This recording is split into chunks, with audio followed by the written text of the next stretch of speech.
हमारे प्यारी पृथ्वी के ऊपर जो विशाल सागर है उसके ऊपर सिर्फ टूरिस्ट का ही इंटरेस्ट था ऐसा नहीं है। सभी ओशियानोग्राफर एंड बायोलॉजिस्ट का इंटरेस्ट था इस समुद्रों को लेकर, ज़्यादातर उन सब चीज़ों में जो कि हम में से बहुत सी लोग अभी भी नहीं देखे।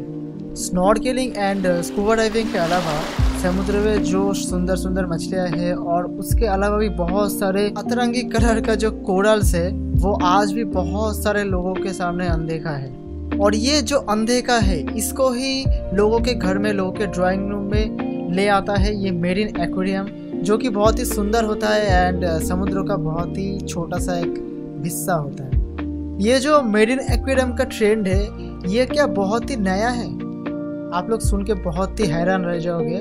ये जो हॉबी है, ये जो सब्जेक्ट है मेरीन एक्वेरियम, ये बहुत ही ज़्यादा पुराना है। सबसे पहले ये स्टार्ट हुआ था रोम में, जहाँ पर रोमान जो था वेनेटियन ग्लास जार नाम का एक छोटा सा जार होता था। उसके अंदर समुद्र का पानी डाल के उसके अंदर एनिमल्स को जिंदा रखने की कोशिश किया जा रहा था, बट वो सब असफल हुए। उसके बाद मेक्सिको सिटी से 25 किलोमीटर दूर में टेक्सकोको नाम का एक जगह था। वहाँ पर एस्टेक एम्पायर का जो राजा था उसने क्या किया था, एक बड़ा सा गड्ढा बनाया। वो उसके अंदर समुद्र के पानी डाल के उसके अंदर तरह तरह के कलरफुल फिशेस एंड और भी जो जीव होता है समुद्र का वो रख दिए थे। लेकिन जो पहला मेरीन एक्वेरियम सक्सेसफुल हुआ था वो हुआ था 1846 में एनाथाइन के बदौलत इंग्लैंड में, जहाँ पर स्टोनी कोरल्स एंड सीवीड को आर्टिफिशियल जो जार होता है उसके अंदर जिंदा रखने का जो प्रोसेस है उसमें सक्सेसफुल हुए थे। इसके बाद यूएसए एंड यूरोप 1950 में 20 गैलन पानी का एक छोटा सा जार में आसपास के समुद्र का पानी लाके उसके अंदर बहुत सारी कलरफुल सी फिश जैसे कि percula clown fish, surgeon major damsel fish, brackish water prefer fish, jewelled blennies, blue damsels और तरह तरह के corals and vertebrates and invertebrates को रखने का बंदोबस्त किया था। तो ये जो प्रोसेस है ये क्या सक्सेसफुल हो पाई थी उस टाइम? नहीं, ये भी सक्सेसफुल नहीं हुआ था, क्योंकि समुद्र का पानी लाने से उसके अंदर जो बैक्टीरिया, जो केमिकल, जो हानिकारक जो चीज़ होती है, जो कि उस छोटे से जो एक्वेरियम का पानी है उसके अंदर एक ऐसा एनवायरनमेंट क्रिएट कर रहा था जो कि मछली के साथ साथ बहुत सी जीव, इनवर्टिब्रेट्स, वर्टिब्रेट्स एंड कोरल सबके लिए जीना मुश्किल कर दिया था। इसीलिए वो प्रोसेस भी सक्सेसफुल नहीं हो पाया। तो फिर इसके बाद इस मेरीन एक्वेरियम का डेवलपमेंट कैसे हुआ था, ये जो हिस्ट्री है ये भी बहुत ज़्यादा इंटरेस्टिंग है। जर्मन देश सबसे पहले मेरीन एक्वेरियम सक्सेसफुली बना दिया था, जहाँ पर आर्टिफिशियली सी सॉल्ट के साथ साथ protein skimmer, under water aquarium heater, temperature monitor, air driver etcetera etcetera, इन सब चीज़ों से आर्टिफिशियल जो जार के अंदर मछलियाँ जिंदा रखने का जो प्रोसेस है उसमें सक्सेसफुल हो पाए थे पहला जर्मनी। और यहाँ पर समुद्र का जो फिशेस एंड और भी बहुत सारे जीव रहते थे वो बहुत दिनों तक जिंदा भी थे।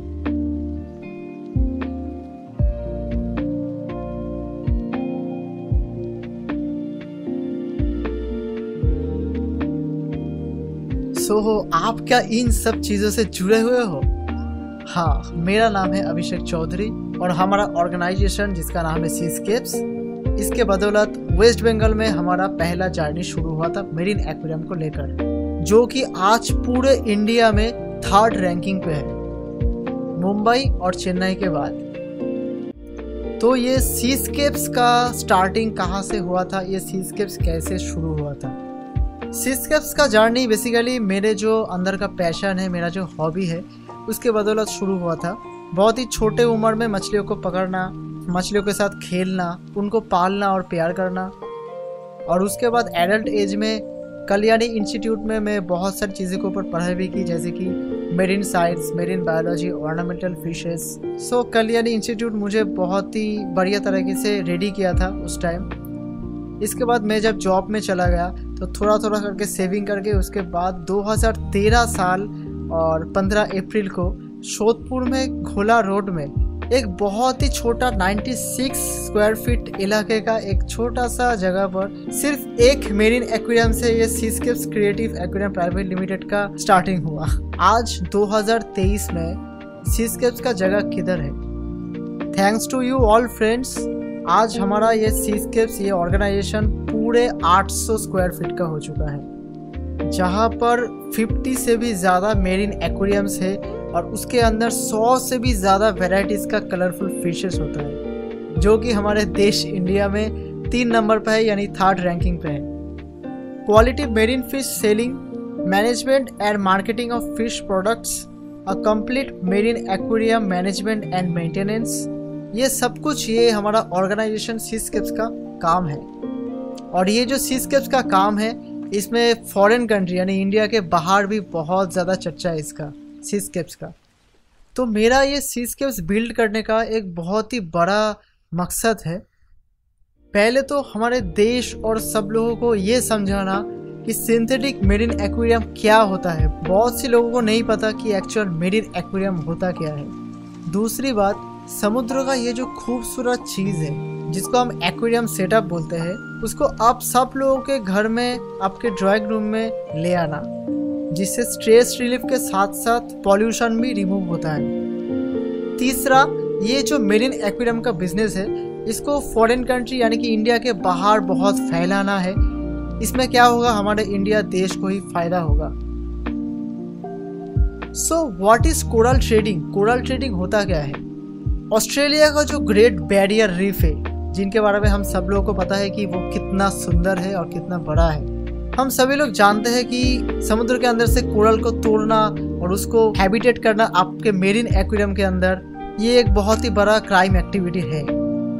इसीलिए प्रेजेंट डेट में फॉरेन कंट्री में कोरल फार्मिंग हो रहा है और उसको साइंटिफिक वे में फार्मिंग किया हुआ कोरल को वापस से समुद्र में लौटा दिया जा रहा है, ताकि नेचर का बैलेंस बना रहे और जो एक्स्ट्रा कोरल्स बच रहा है फार्मिंग के बाद, उसका ट्रेडिंग हो रहा है दूसरे देशों के बीच। नेचर के ऊपर ये जो कोरल है, इसका कोई इम्पैक्ट है क्या? ऑफ कोर्स है। प्रेजेंट डेट में इतना ज़्यादा वाटर पोल्यूशन, पानी का टेम्परेचर इतना ज़्यादा राइज करना, पानी का डेंसिटी इतना ज़्यादा बढ़ जाना, जहाज़ों से निकला हुआ इतना ज़्यादा ऑयल, इतना ज़्यादा तेल समुद्र के घुलने से कोरल का जितना नुकसान हो रहा है आप सोच भी नहीं सकते।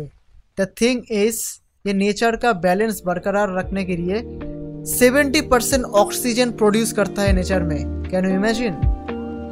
ये कोरल्स का डिस्ट्रॉय हो जाने से समुद्र का जो इकोसिस्टम है पूरा तबाह हो जाएगा। इसके वजह से बहुत सारी फूड शॉर्टेज होगा। तो कोरल्स को बचाना बहुत ही इम्पोर्टेंट है और कोरल फार्मिंग भी बहुत इम्पोर्टेंट है। तो ये जो प्रोसेस है, इस प्रोसेस को और भी ज़्यादा इम्प्रूव कैसे किया जाए, इसके बारे में सरकार को और भी ज़्यादा सीरियस होना पड़ेगा। Coral farming, coral trading, marine ecosystem management, इन सब चीज़ों के ऊपर जल्द से जल्द पब्लिक अवेयरनेस क्रिएट करना पड़ेगा। जिस तरह से एनवायरनमेंट पॉल्यूशन के ऊपर ध्यान रखा जाता है, उसी तरीके से मेरीन पॉल्यूशन के ऊपर भी ध्यान रखना ज़रूरी है। और marine wild life protection act जो है, वहाँ पर और भी ज़्यादा इम्प्रूवमेंट एंड एक्टिवेशन की ज़रूरत है। सो एक सक्सेसफुल एंटरप्रेन्योर होने के नाते जो न्यू जनरेशन है, उसको मैं एक छोटी सी सलाह देना चाहूँगा। प्लीज़ आसानी से हार मत मानना कभी भी।